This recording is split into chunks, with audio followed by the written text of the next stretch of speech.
Greetings, petrol heads. Welcome back to Automation, the car company tycoon game. Today, let's take a look at the 1985 Marina Match Mark II.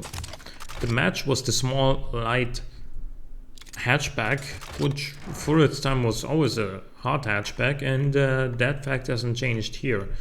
We now get a different body shell. It's more of the Fiat Seicento body, and actually now looking at it with the pop-up headlights, it doesn't look like a Mark III Golf, but like everything from this arrangement downwards looks very much like a Mark III Golf, and I'd know it because I've owned one, or currently still am owning one. Yeah, so maybe that's a little but I think it suits the car. And we have a lip on the front, we have a wing on, well, technically the top, but more like the rear. We have vents over here. We have, you know, two relatively big exhausts. And yeah, it's just, it's an aggressive, sporty little hot hatch. And it's all-wheel drive, because there is no mid-engine option for this body. The engine is what you find in the Spark II, in the 1980 Marina Spark. It's the Mark IV. Yeah, the Mark IV. Yeah, it's a 150 horsepower, 2-liter inline-4, 16-valve. You're gonna make this little car decently quick, because it only weighs 805 kilograms. It also has a 5-speed gearbox and a geared limited slip diff, because we want this thing to be like absolutely sticking to the road. You know, it should be so sticky and so grippy that you can just take corners at speeds you would otherwise not believe possible. But all of that on a relative budget, because this car isn't going to be insanely expensive. Or actually, I think after I assigned all the employees and whatnot and factories, it did get kind of expensive for what it is. But in any case, we got a fully clad under tray. We got a sport interior, 2 seats only, basic 8-track, no driver assist still, standard safety, gas mounted tube dampers, pretty low ride height. And overall, as I said, 805 kilograms, 150 horsepower, very good drivability, good sportiness for the relative lack of power. 5.9 seconds 0 to 100, almost 200 kilometers an hour top speed, and a quarter-mile time of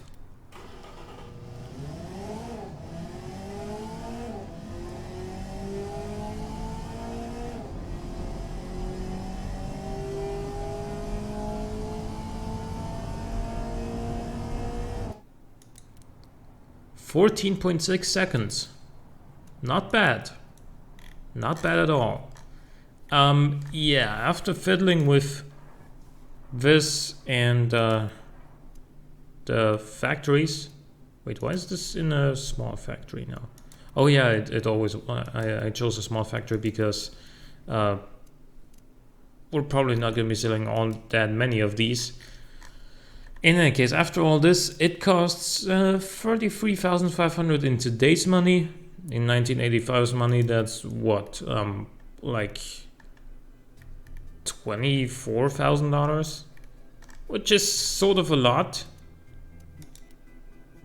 for a small 2-liter hatchback. But you know, at the same time, this is already quicker than a Mark II Golf GTI.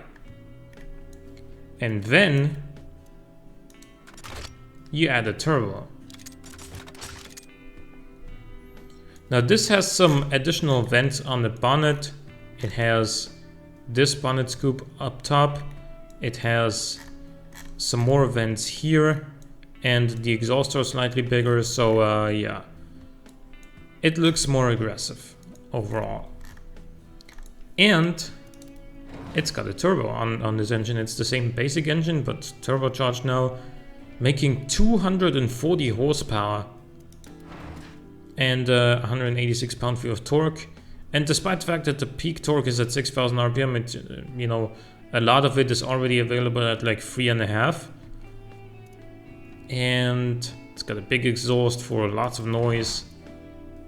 A bottom end part is reducing reliability. That sort of sucks, but actually you can only go up to 7,200 with these bottom end parts, but this isn't meant to be a daily driver anyway. We still got a 5-speed manual gearbox with relatively short gearing. Gear limited slip diff. You know, this is all still the same. 2 sports tires, 205s all around. Vented discs all around. Fully clad under tray. Enough cooling here. Top speed is 225 now. Sport interior, this is all still the same, and this is also pretty much all still the same, slightly revised though. And with the turbo, it'll now run 4.5 seconds 0 to 100, and a quarter mile in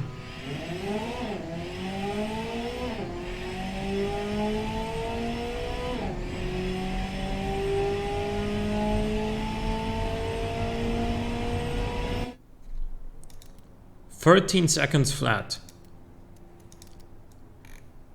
And that's pretty much on par with an A45 AMG.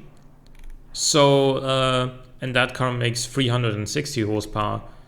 So I guess it's not that bad for this car. All things considered, this being 1985. It is also limited though.